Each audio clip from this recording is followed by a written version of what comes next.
Hi, it's Jason from drpremed.com. I want to talk to you about applying to medical school and how the only person you're fooling is yourself. And this goes out to all the pre med students who are in the process of applying to medical school, but there's something that they're not aware of, or they're aware of it, and I think they're going to get a pass on it.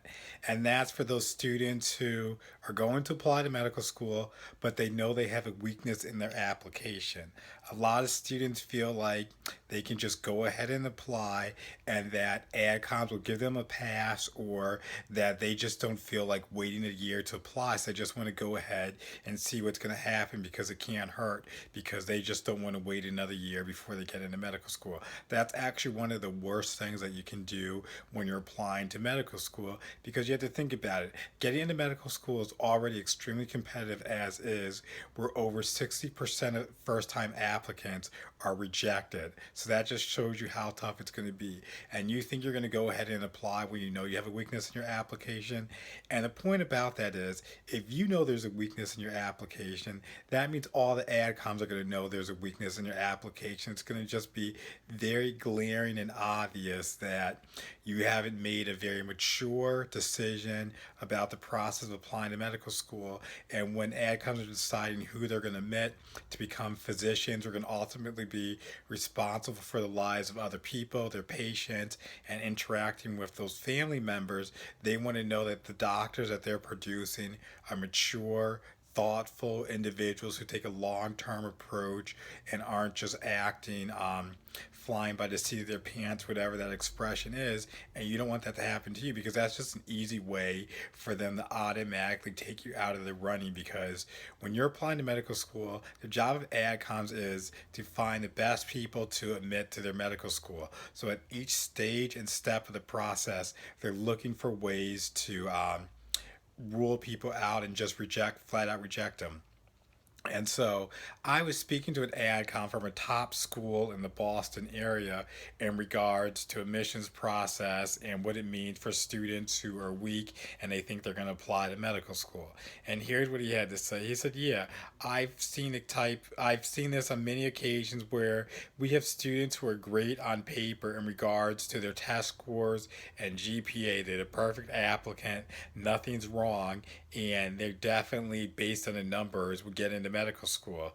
And so what happens though with those students though, sometimes they don't have everything in their application. And there was one student in particular, we really kind of liked him, but we were concerned because he didn't have a lot of extracurriculars on his application.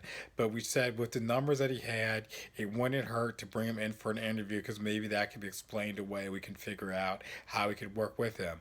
But when we got the student into the interview, we knew exactly what was going on. Basically, the student told us that he had good test scores, he knew his numbers were high, and he knew it was competitive to get into medical school. And he also knew that he didn't have a lot of extracurricular activities. That was probably something that he should have done more of. And he just didn't feel like waiting another year to work on extracurricular activities to apply to medical school. And so he said he was going to just apply now and see what happens, because he knew his numbers were strong. Obviously, that was not the thing that you wanted to say, but at least the student was honest about it.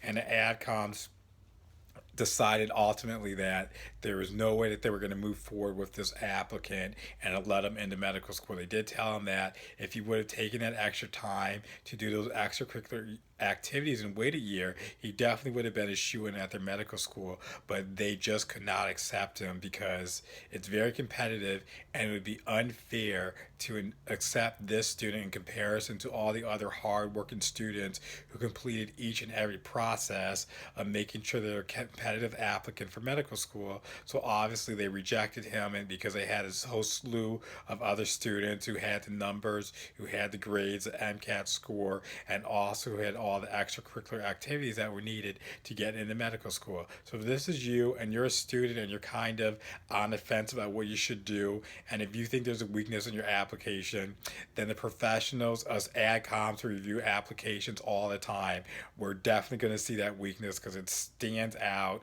and you're not going to be a special snowflake, a special flower that's going to stand out. Well, we're going to just give you a pass, because that's just not how it works. There's way too many applications.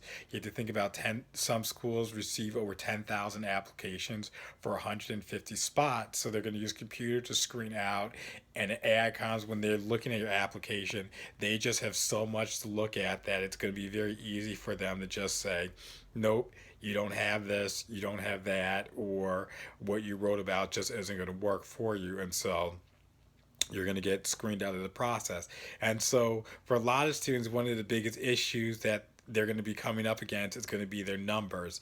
And if it's a GPA issue and you already took most of your pre med courses, then what you need to do is you need to consider a special master's program that's going to give you a leg up on the competition and also show AdComs that you can handle the rigors of medical school, because that's going to be their biggest concern with you if you have a lower GPA, is your ability to complete medical school. So I strongly encourage you and recommend that you do a special master's program or a post-bac program of your choosing that's going to get your numbers where they need to be.